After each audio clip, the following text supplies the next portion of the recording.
सहना भवतु सहनौ भुनक्तु सह वीर्यं करवावहै तेजस्विनावधीतमस्तु मा विद्विषावहै। ॐ शान्ति शान्ति शान्तिः। समस्तजनकल्याणे निरतं करुणामयं नमामि चिन्मयं देवं सद्गुरुं ब्रह्मविद्वरम्। Okay. So I welcome all of you in this Sheta online Upanishad with great love and great respect. We are into तृतीय अध्याय तीसरे अध्याय में है। श्वेता के तीसरे अध्याय का हम लोग कर रहे हैं। 7वां मंत्र, 7वां और 8वां ट्राई करेंगे आज। सो उसके पहले हम चैंट कर लेते हैं। We are chanting from shloka number 1, मंत्र नंबर 1। तृतीय अध्यायः य एको जालवान् ईशते ईशनीभिः सर्वान् लोकान् ईशते ईशनीभिः य एवैक उद्भवे सम्भवे च य एतद्विदुरमृतास्ते भवन्ति एको हि रुद्रो न द्वितीयायतस्तु य इमान् लोकान् ईशते ईशनीभिः प्रत्यञ्जनास्तिष्ठति सञ्चुकोचान्तकाले संसृज्य विश्वा भुवनानि गोपा विश्वतश्चक्षुरुत विश्वतो मुखः विश्वतो बाहुरुत विश्वतस्पात् सम्बाहुभ्यां भ्रमति सम्पतत्वैः द्यावा भूमि जनयन् देव एकः यो देवानां प्रभवश्च उद्भवश्च विश्वाधिको रुद्रो महर्षिः हिरण्यगर्भं जनयामास पूर्वं तनो बुद्ध्या शुभया संयुनक्तु या ते रुद्रशिवा तनूरघोरा पापकाशिनी तया नस्तनुवा शन्तमया गिरिशन्ताभिजातसीः यामिषुङ्गिरिसन्तहस्ते बिभर्ष्य तवे शिवां गिरित्रतां कुरु माहिगुंसि पुरुषं जगत ततः परं ब्रह्म परं बृहन्तं यथा निकायं सर्वभूतेषु गूढं विश्वस्यैकं परिवेष्टितारम् ईशं तं ज्ञात्वा अमृता भवन्ति वेदाहमेतं पुरुषं महान्तम् आदित्यवर्णं तमसः परस्तात् तमेव विदित्वातिमृत्युमेति नान्यः पन्था विद्यते यनाय। सो यहाँ पर सबसे पहले आशा गोरे और विजया कुलकर्णी को बहुत बहुत धन्यवाद। विजया माने डिटो को डिटो जैसा बोला वैसा एकदम अच्छी तरह से एक्सप्रेस करके लिखा है। रूप पाहता आलोचनी बहुत कुछ ऐड किया है, सुंदर। विठोबाचा गजन अभंग। और आशा ने शिवपराध क्षमापन स्तोत्रम का हाईलाइट करके रुद्र भगवान का सुंदर सबों साकार वर्णन किया। दोनों को बहुत बहुत धन्यवाद। दोनों की मेहनत को भी बहुत बहुत धन्यवाद।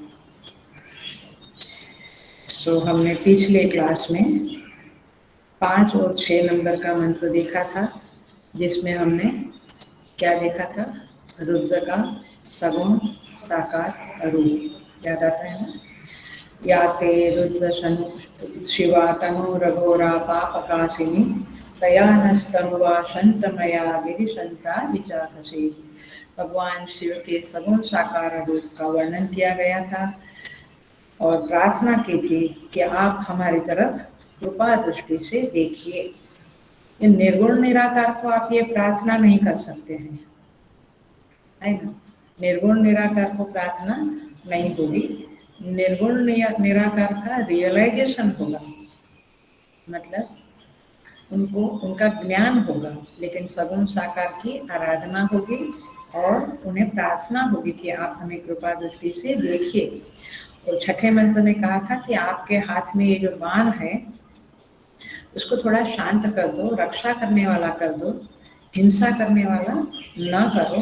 आप जगत को इस बाण से हिंसा मत करो, लेकिन क्या करो, आप जीव समुदाय का रक्षा करो, सबकी प्रति इसे शांत करो, ऐसी प्रार्थना की गई थी।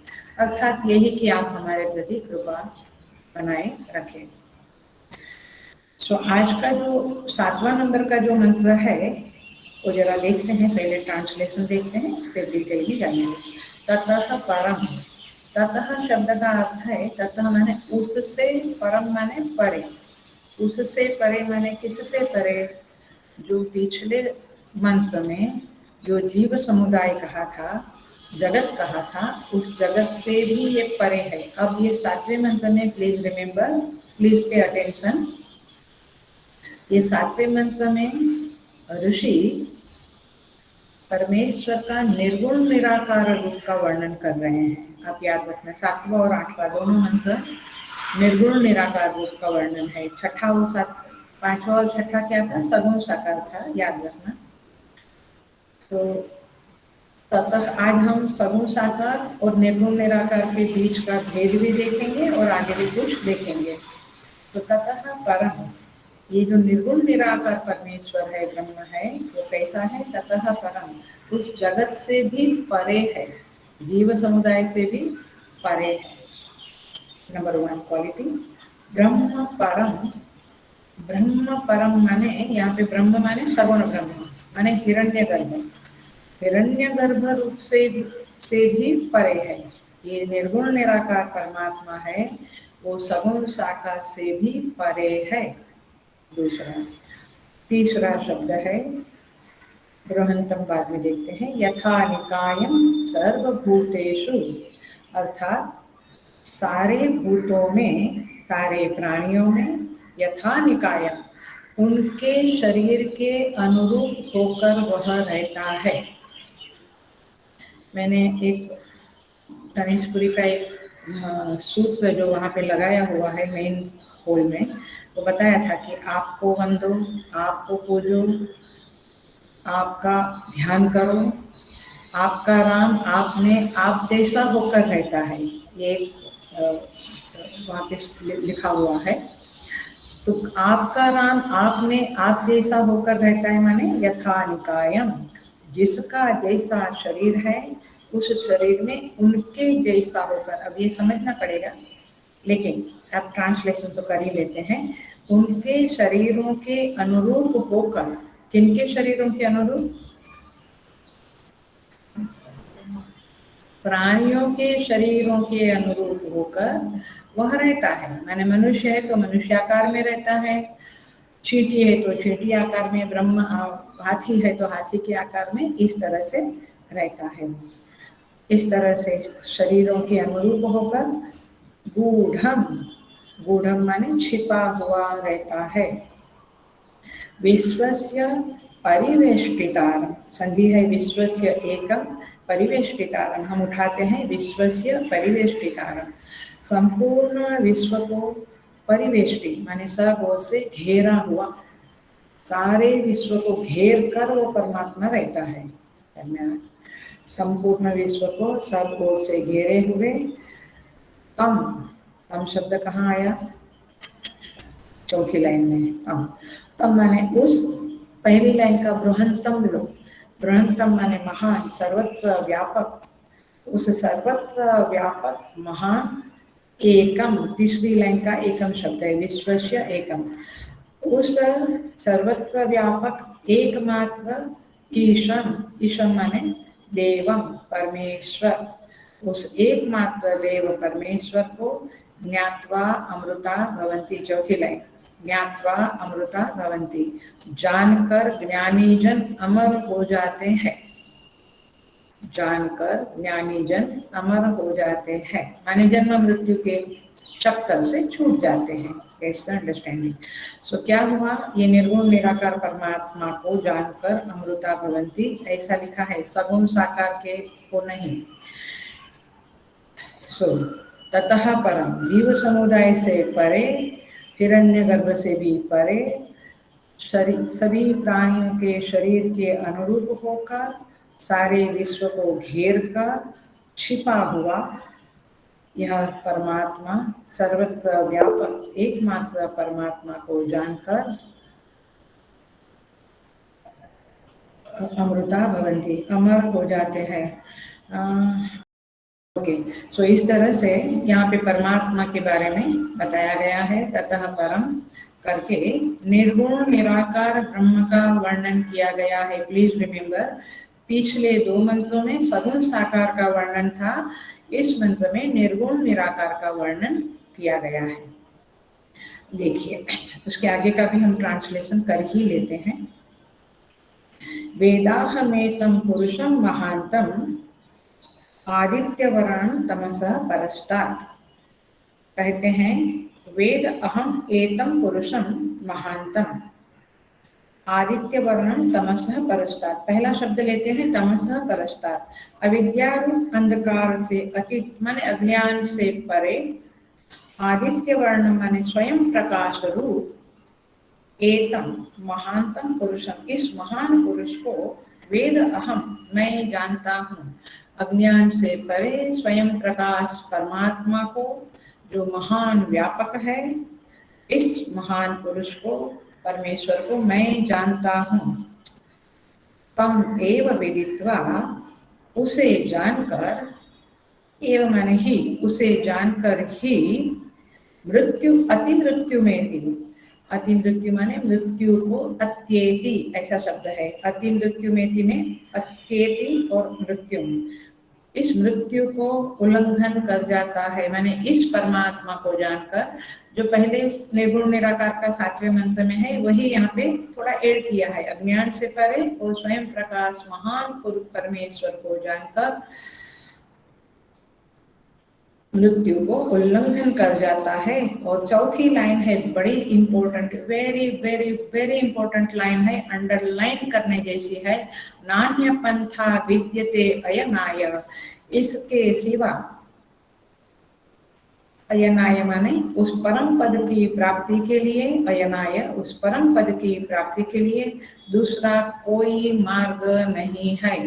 अर्थात आप जो ये पूजा जप ध्यान योगा जो भी करते हैं आप, ये सारा कुछ क्या है, साधन रूप से है, लेकिन जो मुख्य साधन है, माने वे साधन है लेकिन गौण साधन है, मुख्य रूप से उस परमात्मा को जानना ही डायरेक्ट साधन है। क्या? उस परम पद की प्राप्ति का, अथवा परमात्मा को जानने का ही, जानना ही उसकी प्राप्ति का साधन है। बट उसको जानने के लिए जो अंतःकरण की योग्यता चाहिए, वो अंतःकरण की योग्यता प्राप्त करने के लिए आप पाठ करते हो, जप करते हो, ध्यान करते हो, सेवा करते हो, सब कुछ करते हो, तो साधन रूप से ये सब है, लेकिन मुख्यतया क्या है, परमात्मा को जानना ही परमात्मा की प्राप्ति है। उसकी, उसका ज्ञान और उसकी प्राप्ति एक साथ है, साइमल्टेनियस है, माने उसमें आगे पीछे नहीं, एक सेकंड का भी फर्क नहीं है। जैसा आपने उसको जाना वैसे ही उसकी प्राप्ति हो गई। लेकिन कैसे जाना? पर रूप से नहीं, स्वरूप से जाना, माने मैं ही वह ब्रह्म हूँ, ऐसे जब जान लिया, उसका जब ज्ञान हो गया तो उसकी प्राप्ति हो गई। इसका अर्थ यह है कि उसको पाने के लिए, उसके जानने के अलावा, hello hello, be very attentive, उसको पाने के लिए, उसको जानने के अलावा और कोई मार्ग नहीं है। Very clear? क्या बोला मैंने? उसको पाना है तो उसको जानना पड़ेगा, उसको जानना ही उसको पाना है। Very clear? बट किसको? निर्गुण निराकार परम तत्व को, उस परमात्मा को, उस ब्रह्म को। Very clear? अभी हम बढ़ते हैं आगे। अभी हम थोड़ा सा डिटेल में चलते हैं। मंत्र का ट्रांसलेशन हमने कर डाला।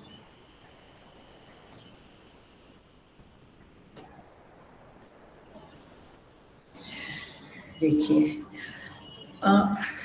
ततः परम, उस पर ब्रह्म परमेश्वर के बारे में अब हम आज के क्लास में लगभग आधा क्लास या 60% क्लास इसी में है कि आप और हम समझे कि ये सगुण साकार और निर्गुण निराकार ब्रह्म के संदर्भ में क्या फर्क है अथवा क्या सिमिली है, ये हम जानते हैं।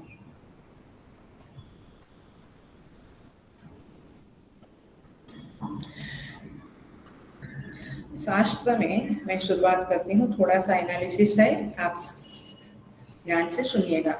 शास्त्र में दो प्रकार से ब्रह्म को कहा गया है। जरा कुछ कुछ नई बातें भी है जो शायद आज तक नहीं बताई है या कभी बताई है, तो ध्यान रखना। एक है शब्द ब्रह्म और एक है अर्थ ब्रह्म। एक है शब्द ब्रह्म और एक है अर्थ ब्रह्म। अब शब्द ब्रह्म और अर्थ ब्रह्म, ब्रह्म का ही दो नाम है, शब्द ब्रह्म, अर्थ ब्रह्म। जैसे जो बोलते हैं, अग्नि शब्द बोला हमने, जब हम कोई शब्द बोलते हैं वाणी से तो कैसे बोलते हैं? अग्नि। तो अग्नि क्या हुआ? शब्द हुआ।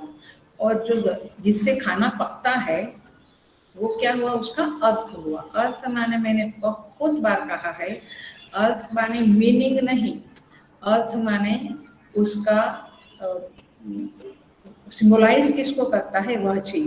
जैसे ये घड़ी है, ये घड़ी है, तो मैंने बोला घड़ी, तो घड़ी शब्द है, लेकिन ये चीज क्या है, जो वस्तु है वो क्या है? एक्चुअली घड़ी है। ख्याल में आता है? उसको अर्थ बोलते हैं, घड़ी को अर्थ बोलते हैं। ये चश्मा है, मैंने बोला चश्मा, तो चश्मा शब्द है, लेकिन उसकी जो वस्तु है वो शब्द के द्वारा जो वस्तु प्रतीत होती है, मालूम पड़ती है, वह है अर्थ। Very clear? शब्द एंड अर्थ शब्द। अग्नि शब्द है और रसोई में जो पकाती है अग्नि, वो उसका अर्थ है। इसी तरह से ये दो से ही नेम एंड, उसको नेम एंड फॉर्म बोलेंगे, नाम एंड रूप बोलेंगे। इसी से सारा संसार का व्यवहार चलता है। क्लियर? संसार आपका उसी से चलता है ना। शब्द बोला तो उसका अर्थ है, शब्द बोला उसका अर्थ है। अर्थ है माने उसकी वस्तु है। अब यहाँ पे शब्द ब्रह्म क्या है? वेद है। वेद के जो मंत्र है वो शब्द ब्रह्म है। संगीत में उसको नाद ब्रह्म भी कहते हैं, वो एक अलग टॉपिक है। बट शब्द ब्रह्म, वेद अथवा जो मंत्र है, जैसे ओम नमो नारायणाय, ओम नमः शिवाय, ये क्या है? शब्द है। ठीक है? और उसका जो अर्थ है, माने वो जो वस्तु है, शिव अथवा नारायण, ये जो है वह क्या है? उसका अर्थ है। मैंने एक्चुअली जो नारायण भगवान है अथवा शिव भगवान है, वो क्या है? उसका अर्थ है। Very clear? समझ में आ रहा है? सो शब्द ब्रह्म एंड अर्थ ब्रह्म। ओके, शब्द ब्रह्म और अर्थ ब्रह्म। सुनाओ, देखो, तो शब्द ब्रह्म एक ही है, ओम नमो नारायणाय अथवा ओम नमः शिवाय, ओम नमो भगवते वासुदेवाय, जो भी लो आप, शब्द ब्रह्म एक है। लेकिन अब एकदम अटेंशन से सुनना, लेकिन जो अर्थ ब्रह्म है वो दो है। दो है माने दो प्रकार से है एक ही बट दो प्रकार से है। एक है सगुण साकार रूप और एक है निर्गुण निराकार। इसको दूसरी तरह से मैं बोलती हूँ, देखिए सगुण साकार रूप और निर्गुण निराकार रूप, ये अर्थ ब्रह्म है। और शब्द विष्णु, राम, शिव अथवा मंत्र ओम नमः शिवाय, ये शब्द ब्रह्म है। आप शब्द ब्रह्म का उच्चारण करते हुए अर्थ ब्रह्म को पकड़ते हैं चित्त में, उसी को तज्जप तदर्थ भावनम कहा था, बट मैं अलग तरह से कह रही हूँ। ये जो सगुण साकार रूप है वह, अब मैं आ गई हूँ शब्द ब्रह्म और अर्थ ब्रह्म के से आगे आ गई हूँ, आगे आ रही हूँ। आई एम मूविंग टुवर्ड्स अर्थ ब्रह्म के दो जो रूप है सगुण साकार और निर्गुण निराकार, उसको शास्त्रीय भाषा में क्या कहते हैं?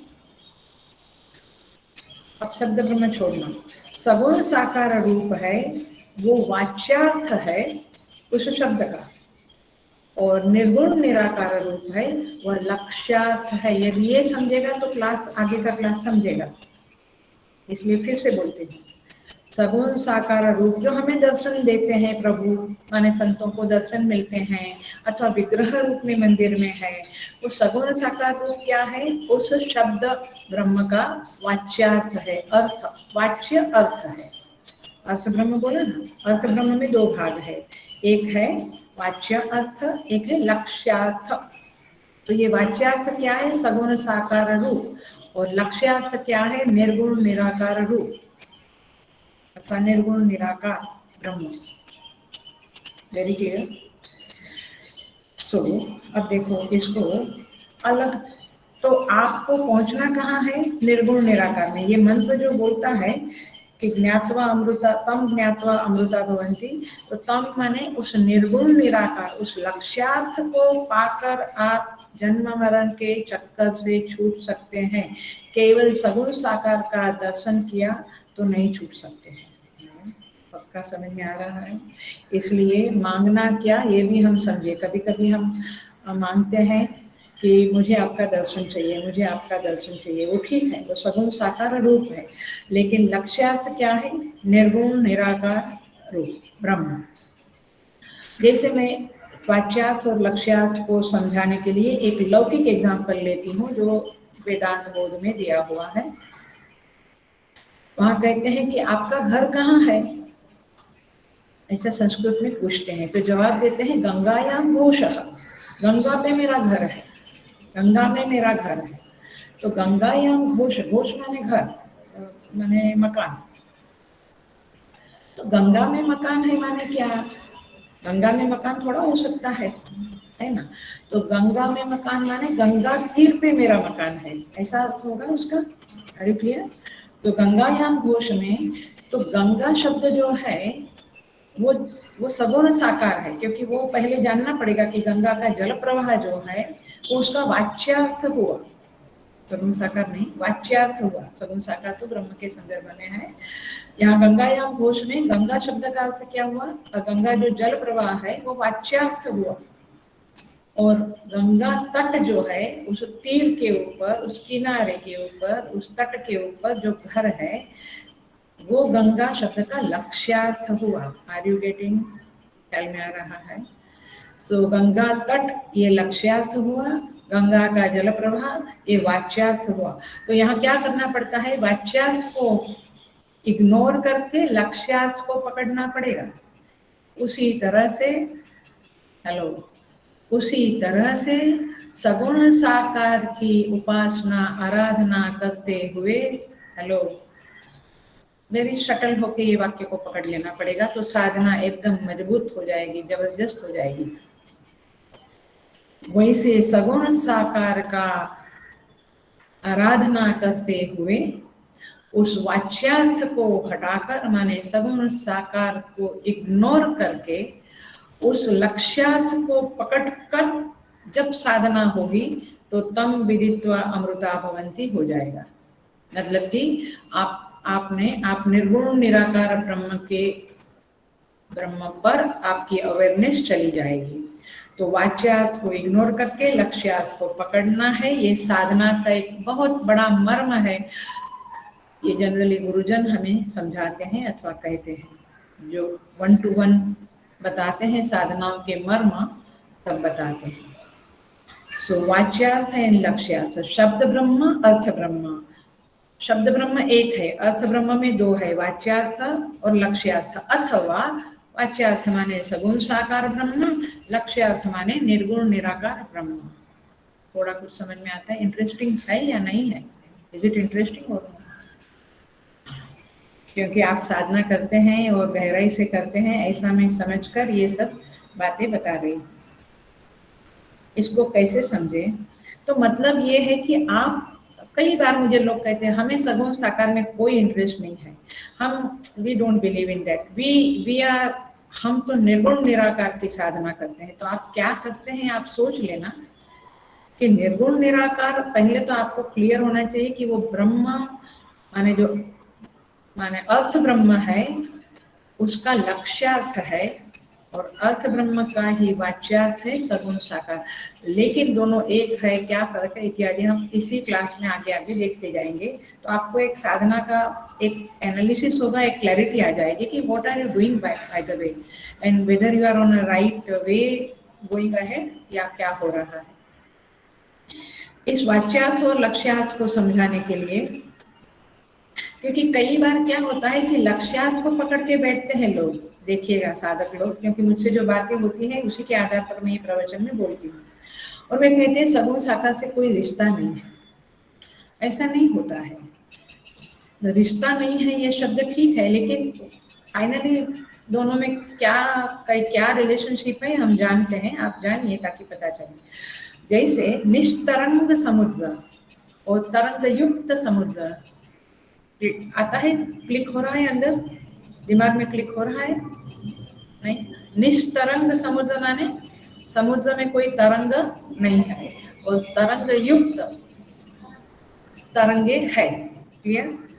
तो बट समुद्र तो समुद्र है, समुद्र तो चीज एक ही है, तो ब्रह्म एक ही है। समुद्र में तरंग है तो वो समुद्र तरंग वाला, और तरंग रहित है तो निष्तरंग समुद्र, बट समुद्र एक ही है।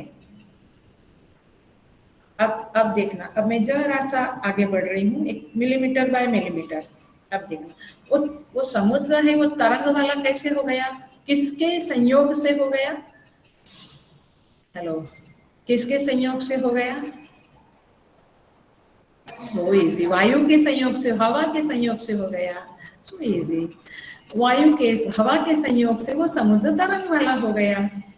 वैसे ब्रह्म जो निर्गुण निराकार निष्तरंग है, निष्तरंग माने समुद्र के संदर्भ में निर्गुण निराकार है, वो माया के संदर्भ में, माया की सन्निधि, माने सन्निधि शब्द को भी समझना पड़ेगा, माया के विथ रिस्पेक्ट टू माया अथवा माया के संयोग से,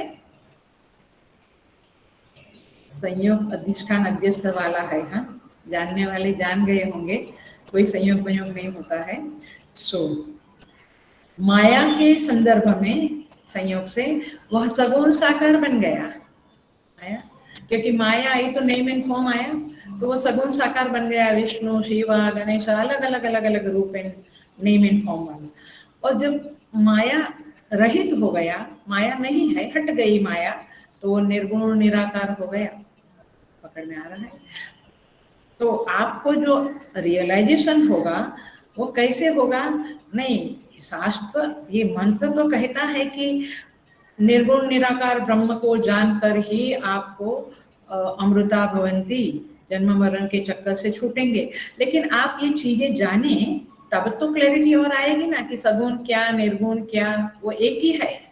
जैसे वायु के संदर्भ में तरंगों वाला समुद्र बन गया, और वायु हट गई, शांत हो गई, तो तरंग रहित हो गया। तो इसमें समुद्र का क्या हुआ? समुद्र समुद्र ही है ना? समुद्र समुद्र ही है। तो इसीलिए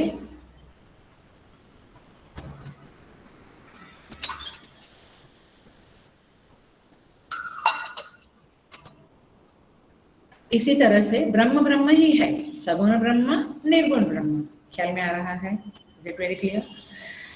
देखिए और एक समझाती हूँ मैंने, तो यहाँ पे ये बात हमें थोड़ी थोड़ी ख्याल में आ रही है। अब हम देखते हैं कि शास्त्र कहता है कि जनरली नॉट एक्सेप्शनली, माने नॉट 110%, जनरली सगुण साकार ब्रह्म को की आराधना करने के बाद, उनकी आराधना का एक मैच्योरिटी होने के बाद फिर निर्गुण निराकार ब्रह्म की प्राप्ति होती है। सो इस तरह से सगुण साकार ब्रह्म का ज्ञान होना, उनका आराधना इनफ होना जरूरी है। उसके बाद फिर वो लक्ष्यार्थ की तरफ चला जाता है। गंगायाम घोष में गंगा के जल का प्रवाह नहीं पता तो गंगा के तीर पे मकान है ऐसा कैसे समझेगा? गंगा शब्द पहले समझना पड़ेगा, तब गंगा का जल प्रवाह समझेंगे, तब तीर शब्द अथवा तट अथवा किनारा अथवा क्या बोलते बैंक मालूम पड़ेगा, है ना? उसका किनारा मालूम, नहीं तो कैसे मालूम पड़ेगा? वैसे सगुण साकार का जब पता चले, आराधना होवे, क्लैरिटी होवे, ज्ञान होवे, तब जाकर निर्गुण निराकार में प्रवेश हो सकता है।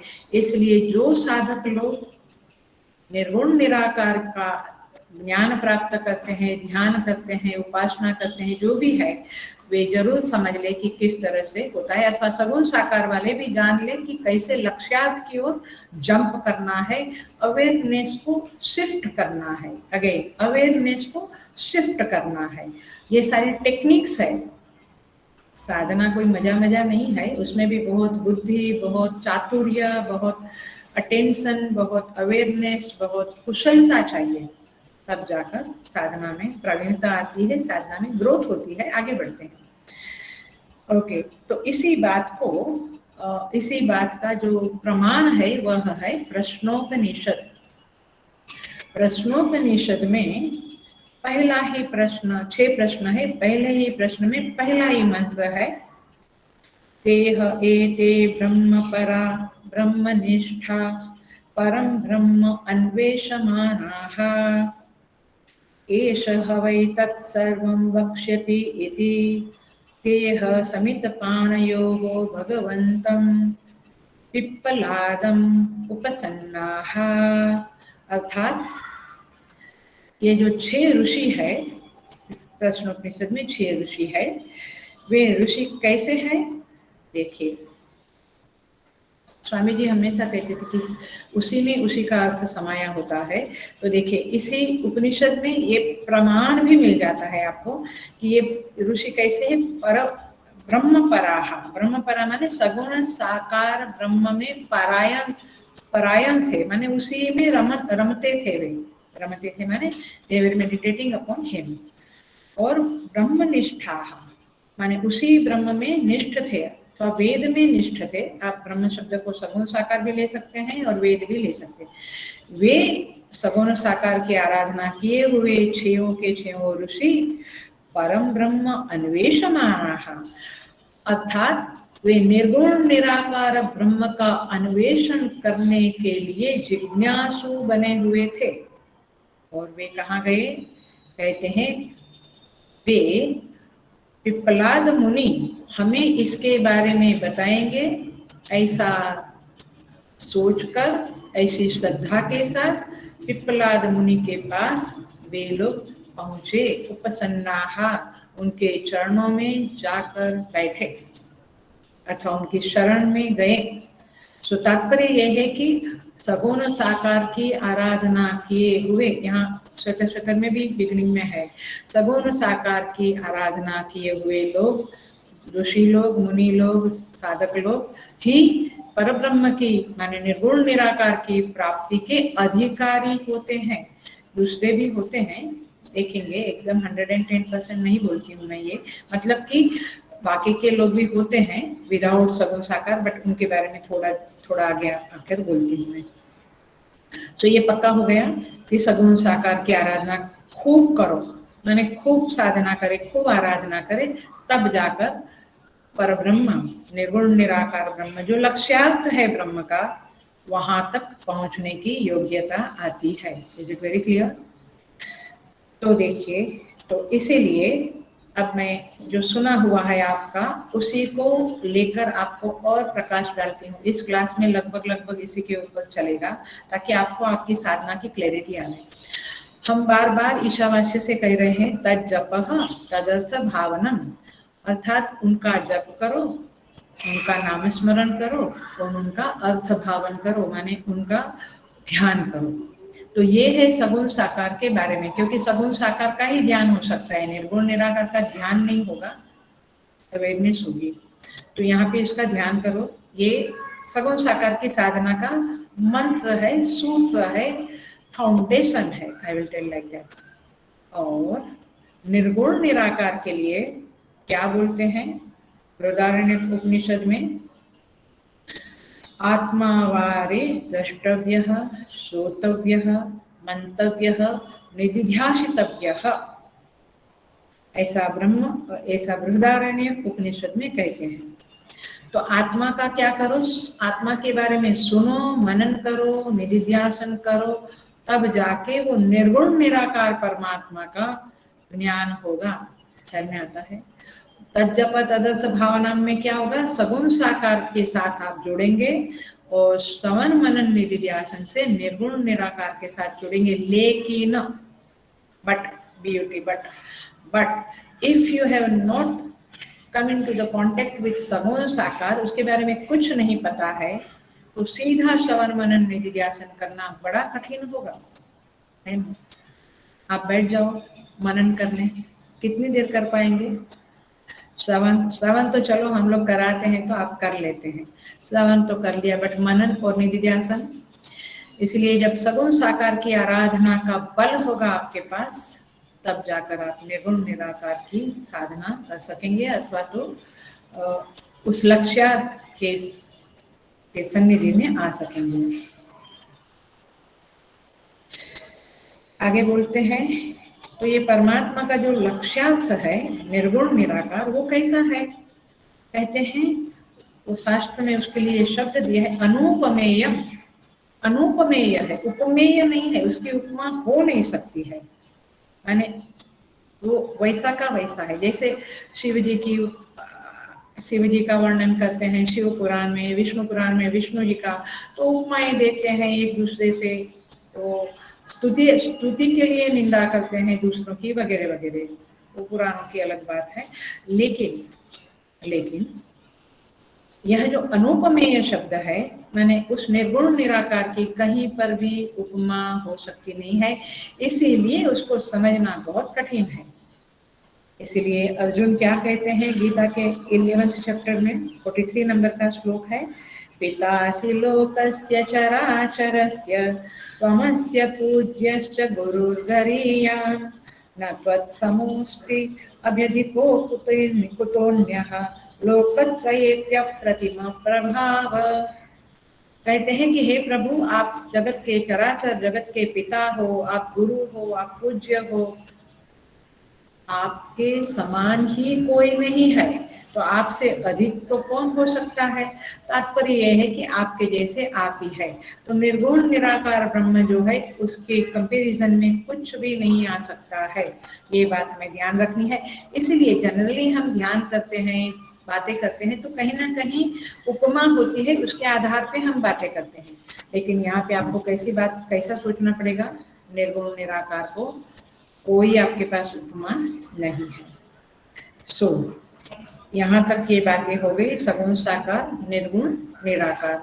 आप किसकी आराधना करते हो आप सोचिएगा, आप समझिएगा।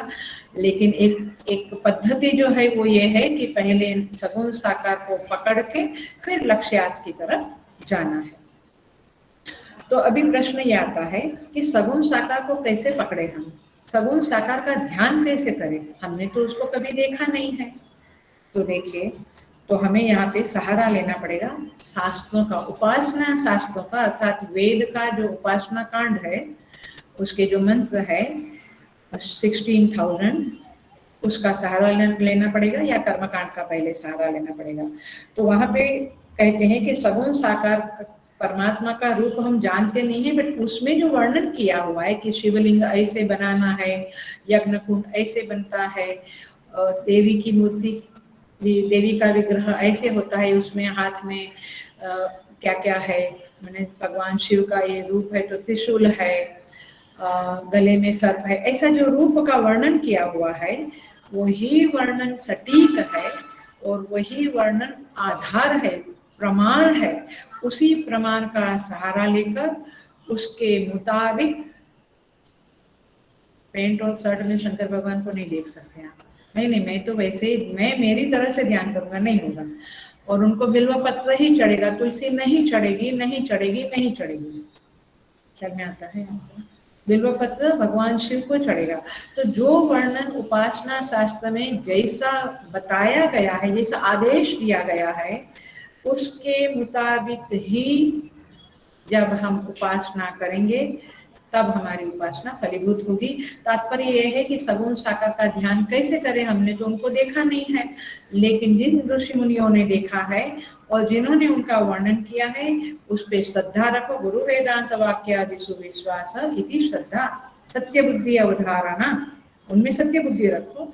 और इसीलिए मंदिर, मूर्ति, हवन, पूजा कैसे करना, इसका सारा ज्ञान उपासना शास्त्रों में दिया हुआ है, अथवा तो गुरुजनों से अथवा पंडितों से प्राप्त करके उसके मुताबिक पूजाएं करें, उपासनाएं करें, ध्यान करें, तब जाकर वो फलीभूत होता है। नहीं तो उत्पाताय केवलम, नारद भक्ति सूत्र में कहते हैं, फिर वो उत्पाती है, आप अपने आप कुछ भी करो। इसलिए मैं हमेशा कहती हूँ डिसिप्लिन होना, शास्त्रीय होना, गुरुजनों की आज्ञा के मुताबिक जीना, यही आगे बढ़ने का उपाय है और कोई उपाय नहीं। मनमानी तो बिल्कुल, स्वामी जी भी हमेशा कहते थे मनमानी तो करनी ही नहीं है। आप और भी कहीं, आप गाड़ी चलाते, कार चलाते तो नियमों के आधार पे चलाते हैं, आप कंप्यूटर चलाते हैं तो नियमों के आधार पे चलाते हैं, खाना बनाते हैं तो नियमों के आधार पे करते हैं। तो यहाँ पर भी नियम के आधार पे आगे बढ़ना होगा। इसीलिए भक्त ध्रुव को भी पता नहीं था, लेकिन जब उनको नारद जी मिले, नारद जी ने उनको मंत्र दिया ओम नमो भगवते वासुदेवाय, और विष्णु का ध्यान की विधि बताई। और मैं आपको बता दूं, ये मौका है बताने का कि श्रीमद् भागवतम ने हजारों विधियां बताई है, भगवान की पूजा की, ध्यान की, अनेकों अनेकों विधियां बताई हुई है। और इसीलिए शास्त्रीय तरीके से ध्यान जप करना आवश्यक है, न कि अपने आप से। कई लोग कहते हैं मैं ध्यान करता हूँ, तो मैं पूछती हूँ आप ध्यान करते हैं तो क्या होता है उसमें, कुछ दिखता है कुछ? नहीं नहीं, हम शांति से बैठते हैं और वो हमारा ध्यान है। आप समझ रहे हैं? आप समझ रहे हैं? और हम कहते हैं तज्जपा तदर्थ भावनम, नहीं नहीं, वो सब हमको नहीं जमता है। सोचिएगा आप, ये सब क्वेश्चन आंसर में मेरा नेचर नहीं है बहुत ज़्यादा पीछे पड़ के बताना, यदि आप पूछते हैं तो बताती हूँ मैं। लेकिन मैं इन ऐसे आंसर से, ऐसे जवाब जब मिलते हैं मुझे, तब मुझे शास्त्र की प्रामाणिकता बहुत ज़्यादा दृढ़ हो जाती है कि शास्त्र जो कहता है वैसा किया। फिर मुझे कहते भी है कि लेकिन कुछ होता नहीं है हमारा, नहीं होगा, होगा ही नहीं, किसी का श्राप नहीं है, लेकिन आप विधि पूर्वक नहीं आगे बढ़ रहे हैं तो नहीं होगा। Everything has to be in its own proper way. अभी देखो, मार्कंडेय मुनि के बारे में हम जानते हैं कि कैसे चिरायु है, वे क्या करते थे, उनको मालूम था कि 16 साल की उम्र में मृत्यु आएगी, तो बचपन से ही 5 साल की उम्र से वे पार्थिवेश्वर बनाते थे, माने मिट्टी के शिवलिंग बनाकर उनको बताया गया था कि कैसे साधना करनी है, तो मिट्टी के शिवलिंग बनाकर उनकी आराधना करते थे। तो ऐसे ही नहीं होता है, वो शिवलिंग माने शिवलिंग, उसके भी नियम होते हैं, कैसे बनाना है, किस डायरेक्शन में रखना है, कैसे पूजा करनी है, वगैरह वगैरह। इस तरह से अब देखिए, इसी बात को मैं गीता का सहारा लेकर समझाने की कोशिश करूंगी। भगवान कहते हैं भगवद गीता में, ये यथा माम प्रपद्यन्ते मायामेतां तरन्ति ते। ये श्लोक हमने गीता में समझा है, 7वें अध्याय का है, हमने समझा है। ये यथा मां प्रपद्यन्ते अथवा मामेव ये प्रपद्यन्ते माया में ताम तरन्ति ते।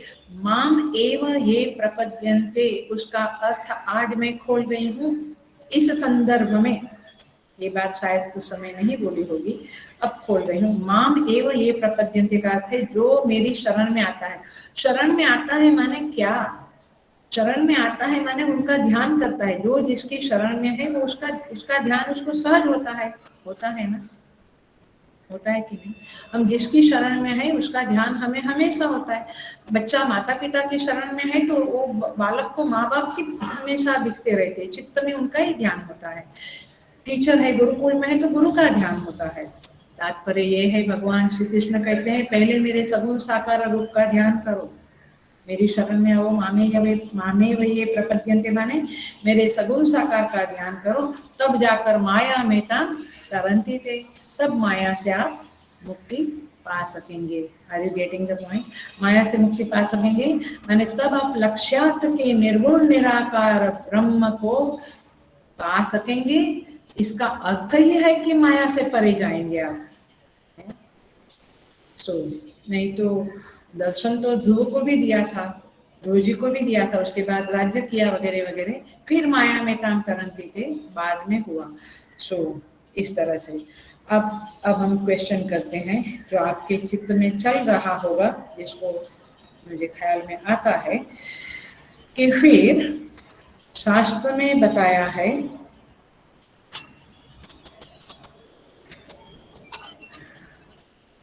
याज्ञवल्क्य ऋषि मैत्रेयी को बताते हैं आत्मावारे द्रष्टव्य श्रोतव्य मंतव्य निधिध्यासितव्य। तो फिर ये बताने का अर्थ क्या है? तात्पर्य ये है तो फिर सगुण साकार को न करके हम सीधा सीधा निर्गुण निराकार ब्रह्म का श्रवण मनन और निधिध्यासन करें तो क्या वह ब्रह्म की प्राप्ति नहीं होगी? क्या हमें निर्गुण निराकार ब्रह्म कभी नहीं मिलेगा? मिलेगा। इट इज लाइक जिसके अंदर ताकत है वो दो क्लास छोड़ के चौथे स्टैंडर्ड का एग्जाम दे दे। ख्याल में आता है? कोई लोग ऐसे एक स्किप करके आगे बढ़ जाते हैं ना, वैसा आप स्किप कर सकते हो सगुण साकार को, लेकिन उसके लिए बहुत बहुत बल मांगता है और वो बल आपके पास है तो आप जरूर कर सकते हैं। लेकिन आप फिर से गीता का सहारा लीजिए। श्रीमद् भगवद गीता के 12वें अध्याय में 5वें श्लोक में क्या कहा है? क्लेशोऽधिकतरस्तेषाम् अव्यक्तासक्तचेतसाम् अव्यक्ता हि गतिर्दुःखं देहवद्भिरवाप्यते। क्या कहते हैं? क्लेशोऽधिकतरस्तेषाम् अव्यक्तासक्तचेतसाम्, जो निर्गुण निराकार ब्रह्म को के प्रति आसक्त है, अर्थात सगुण साकार को इग्नोर करके इसमें ही आसक्त है, उनको अधिक क्लेश है। क्लेशोधिक तरस्तेषां, क्योंकि जो देहवद भी, लेकिन किसको ये ध्यान रखना और आप अपने को वहां बिठाना और चेक करना। गीता का तो हर शब्द इतनी गहरी समझ देता है हमें, जबरदस्त।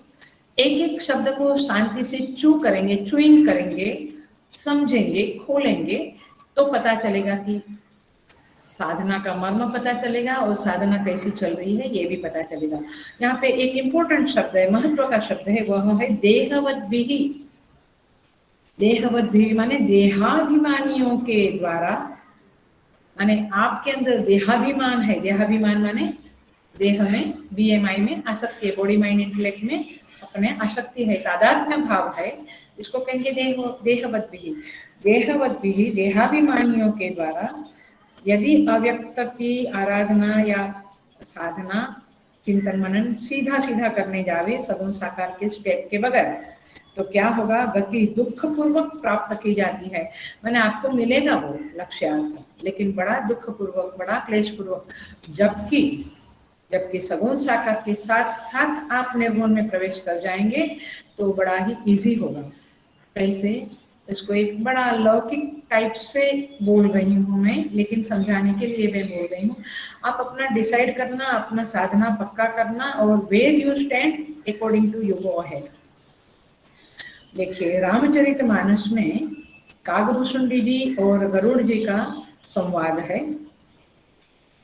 और उस संवाद में गरुड़ जी पूछते हैं, प्रश्न करते हैं कि सगुण साकार ब्रह्म की उपासना श्रेष्ठ है कि निर्गुण निराकार ब्रह्म की उपासना श्रेष्ठ है, विच इज बेटर।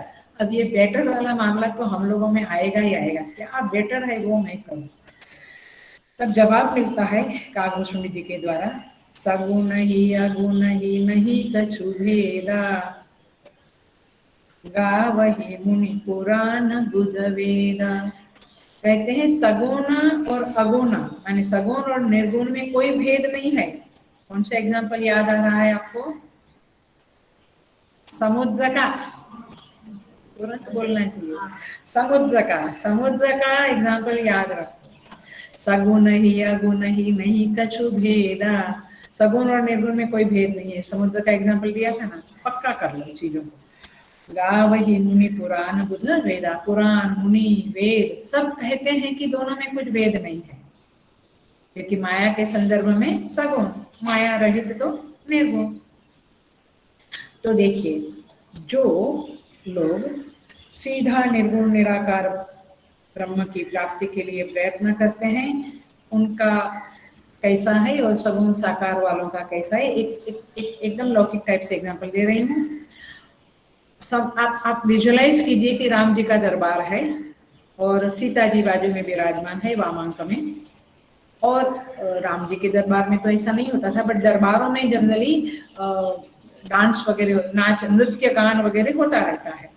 तो नृत्य करने वाली जो है वो समझो कि माया है, उसको माया बोलो, और सीता जी है वो क्या है? भक्ति है। ख्याल में आ रहा है? अब आपको राजा के समीप जाना है तो आपको ये नृत्य करने वाली जो है, जो माने जो आकर्षण करती है, उसको वश में करना पड़ेगा, है ना। तो आप किसका सहारा लेंगे? सीता जी का सहारा लेंगे तो वो आराम से वश में हो जाएगी, क्योंकि सीता जी तो भगवान के समीप है। तो भक्ति का सहारा लेकर, माने सगुण साकार का सहारा लेकर आप माया को वश में कर सकते हैं। सीधा सीधा माया को वश में करने जाएंगे तो बड़ा डिफिकल्ट हो जाएगा। इतना ही यहाँ पे कहना है। सो सारा का सारा माने भक्ति का सहारा लिया, आश्रय लिया, तो माया जो है वो वश में हो जाएगी और परमेश्वर ब्रह्म की प्राप्ति जब कठिन सहजता से होगी, कठिनता नहीं रहेगी, लेकिन अन्यथा कठिन होगा। तो इस तरह से यहाँ पे इस मंत्र को मैं ज़्यादा डिटेल में नहीं कहा, लेकिन मूल बात कही है, क्योंकि बाकी के लक्षण तो बहुत बार बोल चुके हैं हम, इसलिए। तो इस तरह से सगुण साकार और निर्गुण निराकार के बारे में भी वेरी क्लियर।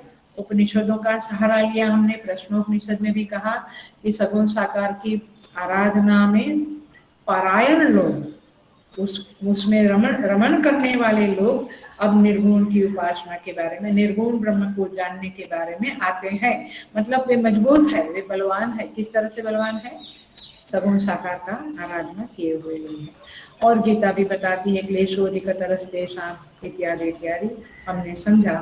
और कैसे आराधना करनी, ये पॉइंट भी हमने समझा कि उपासना का शास्त्र के मुताबिक सब कुछ करना चाहिए, कुछ भी अपने आप से नहीं करना चाहिए।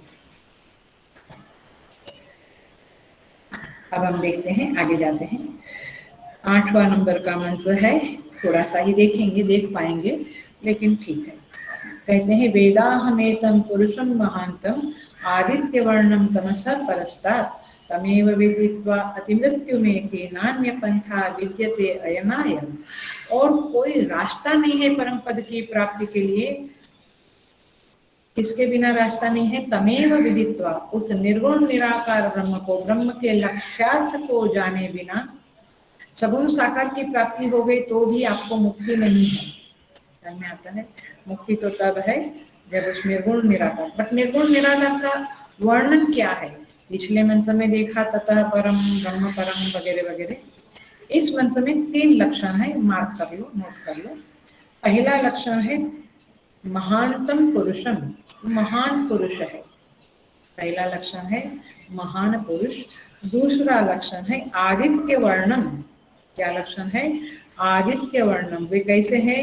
जो निर्गुण निराकार का जो वर्णन चल रहा है वो कैसे है? आदित्य वर्णम। और तीसरा है तमेव अतमसः परस्तात्। तमसः परस्तात्। देखिए, तमसा परस्तात् माने अज्ञान से परे, अंधकार से परे, और आदित्य वर्ण माने स्वयं ज्ञान स्वरूप और महान पुरुष। ये तीन वर्णन है। लेकिन आज हम थोड़ा टेक्निकलिटी में ही ज़्यादा जा रहे हैं, बट ये जानना बहुत जरूरी है क्योंकि आप सब लोग साधना करते हैं और मोस्टली क्लैरिटी होगी भी तो रिपीटेशन हो जाएगा, बट हम समझते हैं आज। तो ये जो तीन लक्षण है ब्रह्म के, तमसा परस्तात्, आदित्य वर्णम और महानतम पुरुषम, ये क्या है? ये स्वरूप लक्षण है। क्या है ये? ब्रह्म के स्वरूप लक्षण है। ये स्वरूप लक्षण शब्द बोला तो आपके मन में आएगा कि क्या और भी लक्षण है? हाँ है। तो अब हम आते हैं उसके ऊपर। शायद इतना ही भूमिका मैं बना पाऊंगी आज फाउंडेशन कि लक्षण के बारे में, क्योंकि लक्षण के बिना निर्गुण निराकार के बारे में आप कुछ नहीं समझ पाएंगे।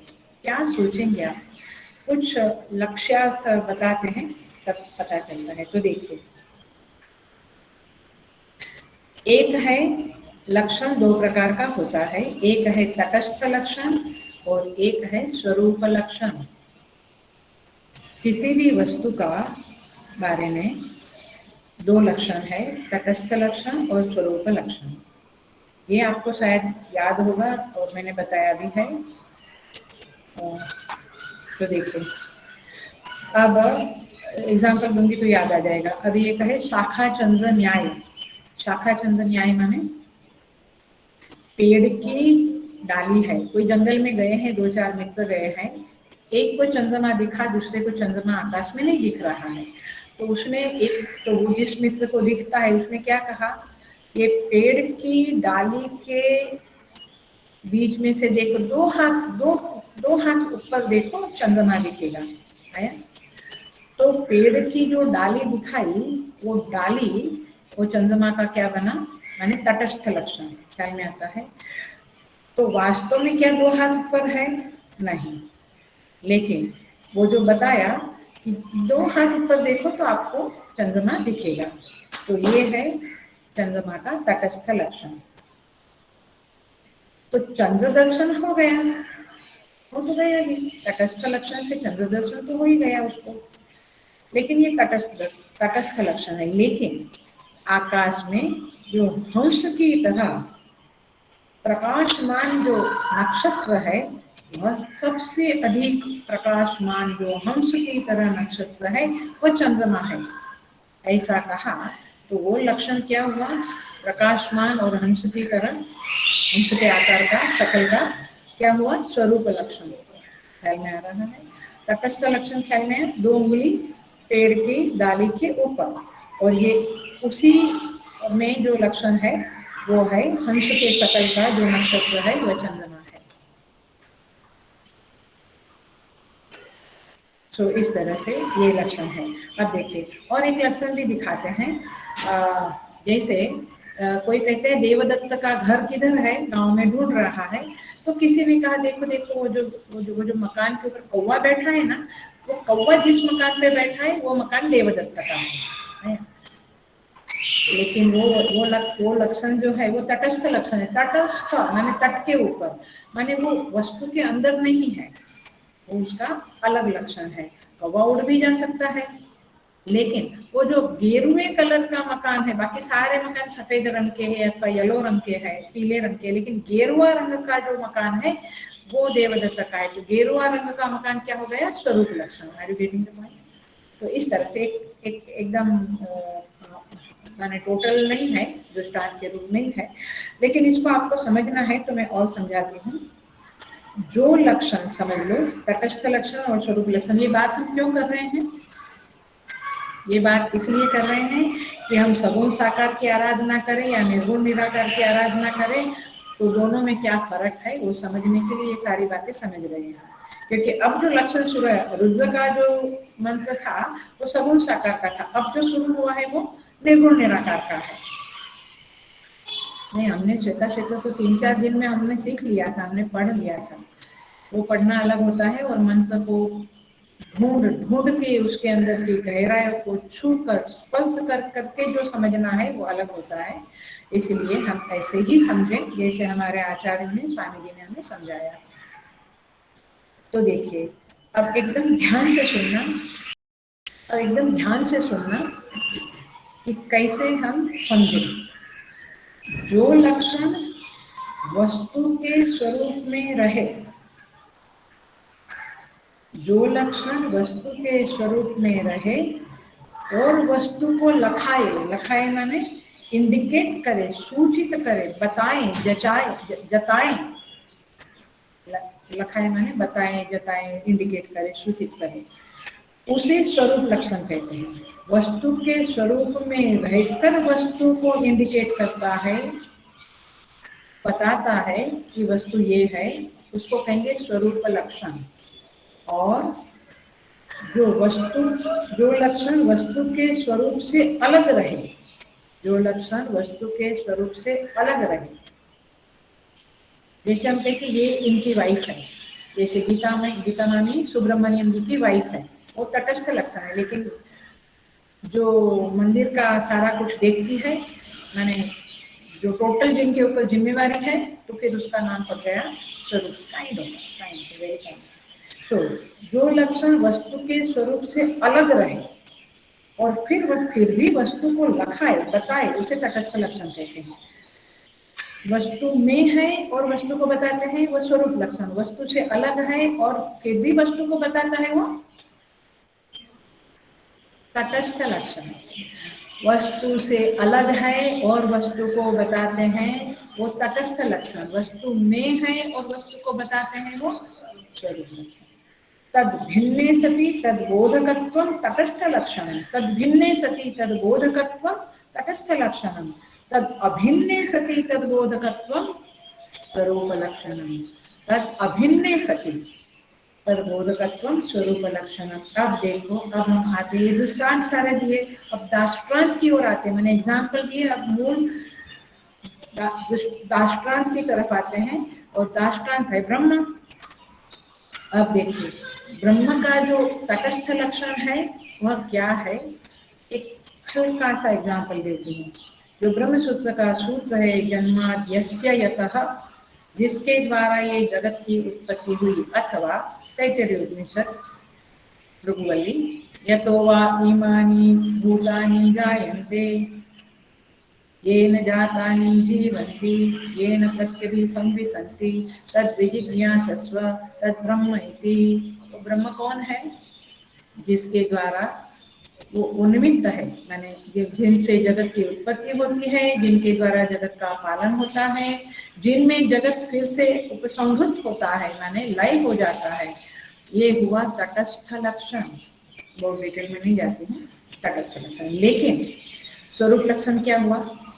तमस परस्तात् आदित्य वर्णन, कहाँ लिखा है ये? इसी मंत्र में है, इसी मंत्र में है। तमस परस्तात् आदित्य वर्णम और पुरुषम महांतम, महांतम पुरुषम। तो इस तरह से ये 3 लक्षण जो बताए, आगे भी लक्षण बताते जाएंगे, आप अपने आप भी करना, कभी कभी मैं बताऊंगी भी। हरिओम, शांति रखिए, बाद में करें। महानतम पुरुषम, सो तात्पर्य ये है कि ये स्वरूप लक्षण है। महानतम पुरुषम आदित्य वर्णम तमस परस्तात्। तो इस तरह से ये स्वरूप लक्षण हुए और वो तटस्थ लक्षण है। तो परमात्मा के जो तटस्थ लक्षण है वो सगुण साकार रूप की तरफ इंगित करते हैं, जो स्वरूप लक्षण है वो निर्गुण निराकार की तरफ इंगित करते हैं। आज गेटिंग द पॉइंट, समझ में आ रहा है थोड़ा? ठीक है। सो इस तरह से यहाँ पे हम देखने वाले हैं स्वरूप लक्षण और तटस्थ लक्षण परमात्मा के। पहला एक शब्द लेते हैं, 2-5 मिनट बाकी है। महानतम पुरुषम। पुरुष शब्द का अर्थ है पुरी, पुरीषु शेते, अष्टपुरीषु शेते इति पुरुषः, अर्थात पुरीषु शेते इति पुरुषः, माने जो पुरी माने ये शरीर रूपी पुरी में, नगर में रहता है, वह है पुरुष।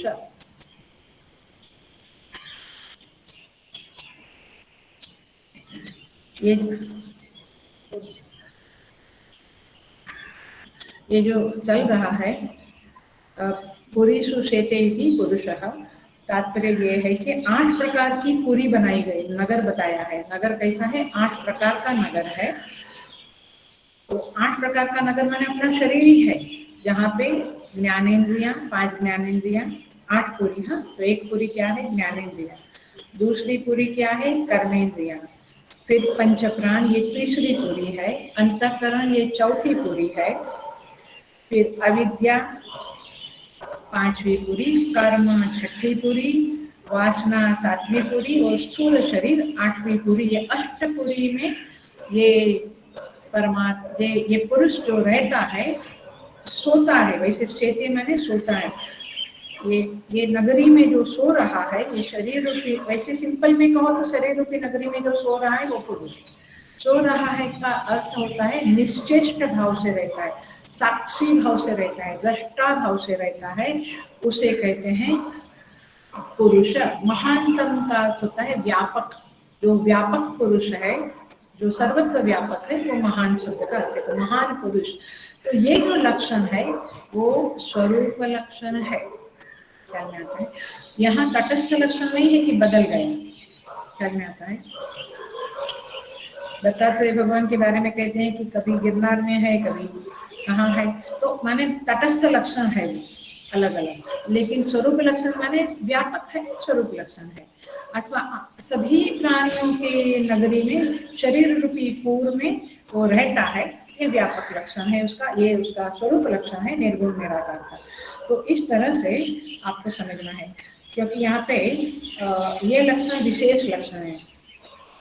आप 15वें अध्याय में भी जाएंगे, द्वाविमो पुरुषो लोके, तो आपको पता चलेगा क्षरश्चाक्षर एव च अक्षरः सर्वाणि भूतानि कूटस्थोऽक्षर उच्यते, उत्तमः पुरुषस्तन्यः परमात्मेति दारुत यो लोकत्रयम् आविश्य बिभर्ति अव्यय ईश्वर। लोकत्रयम् आविश्य, आविश्य माने 3 लोक में प्रवेश करके, आज प्रवेश किया है और कल नहीं किया है, ऐसा नहीं है। Are you getting?